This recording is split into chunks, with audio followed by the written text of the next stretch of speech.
नमस्कार प्यारे विद्यार्थियों, आरपीएम ब्रिज में आप सभी का हार्दिक स्वागत है। चलिए एक नई श्रृंखला के साथ सभी लोग जल्दी से जुड़ जाइए और अपने साथियों को भी आरपीएम ब्रिज चैनल सब्सक्राइब करने के लिए बोलिए। इस चैनल पर आप सभी को reasoning, psychology, math, GS, Hindi सारी की सारी कक्षाएं आपको यहाँ पर प्रोवाइड कराई जाएंगी। तो आप सभी लोग चैनल को सब्सक्राइब ज़रूर कर लें और अपने साथियों को भी चैनल सब्सक्राइब करने के लिए बोलें।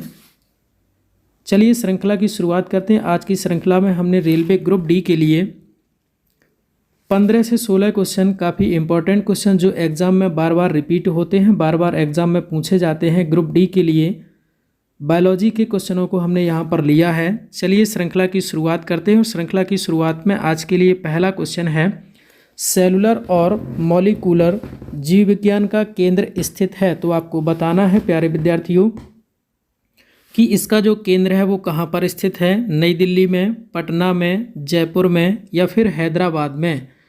तो प्यारे विद्यार्थियों इसका जो सेंटर है, केंद्र है, वो आपका हैदराबाद में अवस्थित है। तो इस प्रश्न का सही उत्तर हो जाएगा ऑप्शन नंबर चौथा, जिसमें लिखा हुआ है हैदराबाद।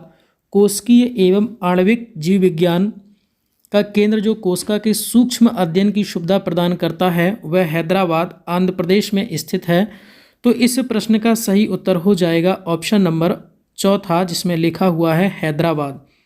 अगला प्रश्न, centre for DNA fingerprint and diagnostic centre अवस्थित है। ये आपको बताना है कि फिंगरप्रिंट एंड डायग्नोस्टिक सेंटर जो है वो कहाँ पर अवस्थित है। हैदराबाद में होगा, बेंगलुरु में होगा या फिर दिल्ली में होगा या फिर चेन्नई में होगा। तो जल्दी से बताइए प्यारे विद्यार्थियों कि इस प्रश्न का सही उत्तर क्या होगा। सारे इंपॉर्टेंट क्वेश्चन हैं, एग्जामों में बार बार रिपीट होने वाले क्वेश्चन हैं। तो बताइए प्रश्न का सही उत्तर क्या होगा। तो इस प्रश्न का सही उत्तर होगा ऑप्शन नंबर ए, जिसमें लिखा हुआ है हैदराबाद। तो इस प्रश्न का भी सही उत्तर हो जाएगा Hyderabad. Centre for DNA and fingerprint and diagnostic centre जो है वो हैदराबाद में अवस्थित है और इसका जो फुल शॉर्ट नेम होता है वो CDFD के नाम इसका जो है वो शॉर्ट नाम होता है।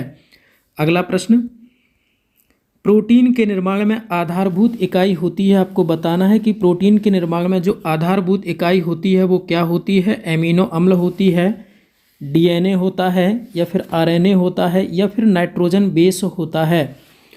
तो प्यारे विद्यार्थियों इस प्रश्न का सही उत्तर हो जाएगा ऑप्शन नंबर ए, जिसमें लिखा हुआ है एमिनो अम्ल। तो इस प्रश्न का सही उत्तर हो जाएगा ऑप्शन नंबर ए चला जाएगा इस प्रश्न का सही आंसर।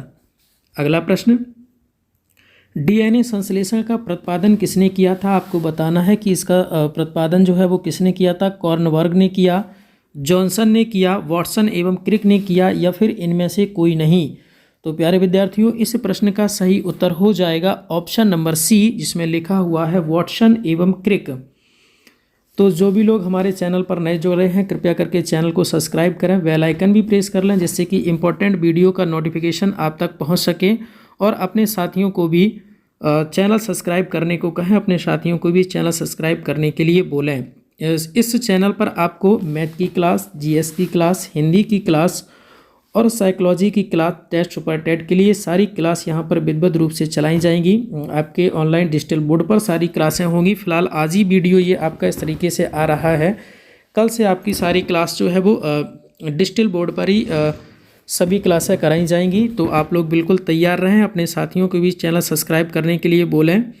चलिए अगला क्वेश्चन है, एकल स्टैंडर्ड वाले DNA अणु कहाँ मिलते हैं। अणु नहीं, यहाँ पर अणु होगा प्यारे विद्यार्थियों कि एकल स्टैंडर्ड वाले DNA अणु कहाँ मिलते हैं। टोबैको मोज़ेक वायरस में, स्मॉल पॉक्स में, सरकोमा वायरस में या फिर बैक्टीरियोफेज में। तो प्यारे विद्यार्थियों इस प्रश्न का सही उत्तर हो जाएगा, इंपॉर्टेंट क्वेश्चन है, आपके एग्जाम के गुड्स गार्ड के एग्जाम में पूछा हुआ क्वेश्चन है ये। तो इस प्रश्न का सही उत्तर हो जाएगा बैक्टीरियोफेज में। अगला प्रश्न, आनुवंशिकी उत्परिवर्तन इनमें होता है। तो आपको बताना है कि आनुवंशिकी उत्परिवर्तन जो है वो किस में होता है।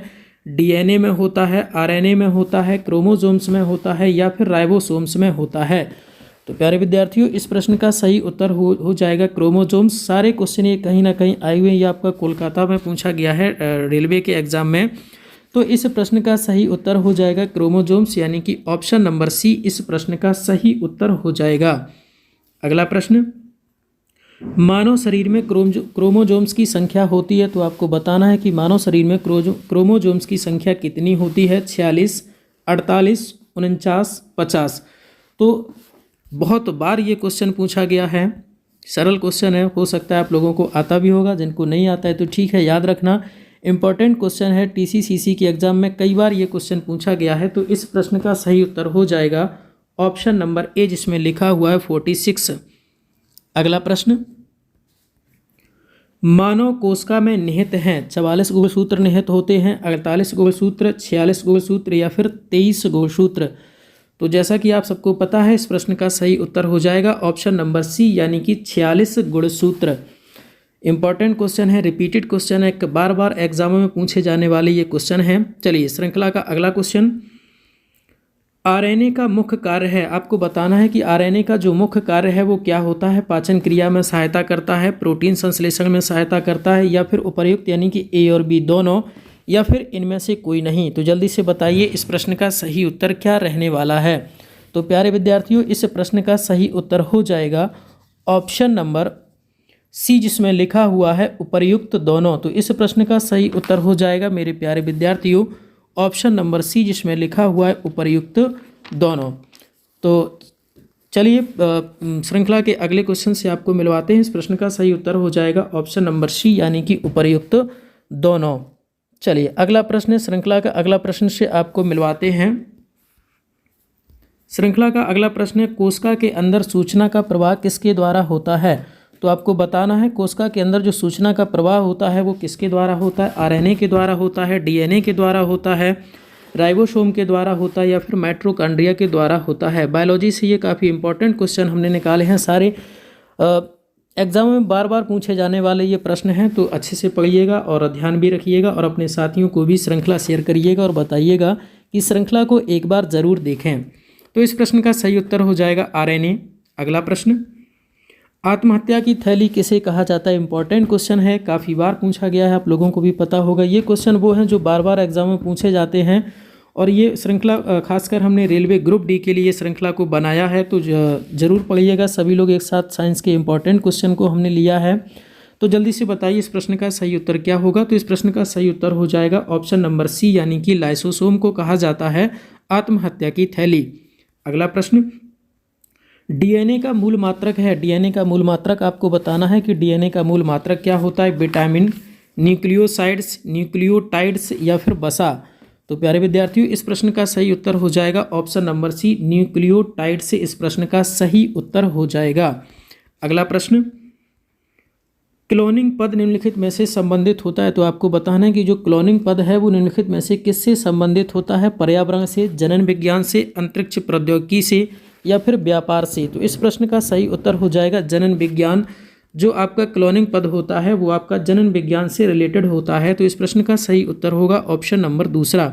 अगला प्रश्न, ग्रे मैटर में होता है। तो आपको बताना है कि जो ग्रे मैटर है उसमें क्या होता है। काफ़ी संख्या में न्यूट्रॉन होते हैं, या काफ़ी संख्या में तंत्रिका कोश की निकाय होता है, या काफ़ी संख्या में तंत्रिका तंतु होते हैं, या फिर इनमें से कोई नहीं। तो इम्पॉर्टेंट क्वेश्चन है, चलिए मिलवाते हैं इस प्रश्न के सही उत्तर से। इस प्रश्न का सही उत्तर हो जाएगा ऑप्शन नंबर दूसरा, इस प्रश्न का सही उत्तर होगा। अगला प्रश्न, सूक्ष्मतम जीवित कोशिका है। सूक्ष्मतम जीवित कोशिका कौन सी होती है, ये आपको बताना है। बैक्टीरिया, रोटी पर जन्मा मोल्ड, माइकोप्लाज्मा या फिर वायरस। तो आपको बताना है इस प्रश्न का सही उत्तर क्या होगा। तो प्यारे विद्यार्थियों, इस प्रश्न का सही उत्तर हो जाएगा माइकोप्लाज्मा, प्रश्न का सही उत्तर होगा। अगला प्रश्न, जीन परिवर्तन किस में होता है। तो आपको बताना है कि जो जीन परिवर्तन है वो किस में होता है। डीएनए में होता है, आरएनए में होता है, क्रोमोसोम्स में होता है, या फिर राइबोसोम्स में होता है। तो जल्दी से बताइए प्रश्न का सही उत्तर क्या होगा। तो प्यारे विद्यार्थियों, इस प्रश्न का सही उत्तर हो जाएगा ऑप्शन नंबर ए, जिसमें लिखा हुआ है डीएनए। चलिए आज की श्रृंखला में इतना ही। श्रृंखला को एक बार सभी लोग जरूर देखिएगा और श्रृंखला में सभी लोग जुड़िएगा भी। रेलवे ग्रुप डी के लिए एक खास श्रृंखला बनाई गई है। धीरे धीरे कल से आपकी सारी क्लास जो है डिजिटल बोर्ड पर होंगी और सारी क्लासें आपको विधिवत रूप से मिलेंगी। तो चैनल को सब्सक्राइब और लाइक और शेयर ज़रूर करिएगा। वीडियो को चैनल को सब्सक्राइब करिएगा, साथ में बेल आइकन भी प्रेस करिएगा और अपने साथियों को भी चैनल सब्सक्राइब करने के लिए बोलिएगा और वीडियो ज़रूर सभी को दिखाइएगा। चलिए आज की श्रृंखला में इतना ही, मिलते हैं कल एक नई श्रृंखला में। आज के लिए इतना ही, धन्यवाद। आरपीएम ब्रिज में आप सभी का स्वागत है।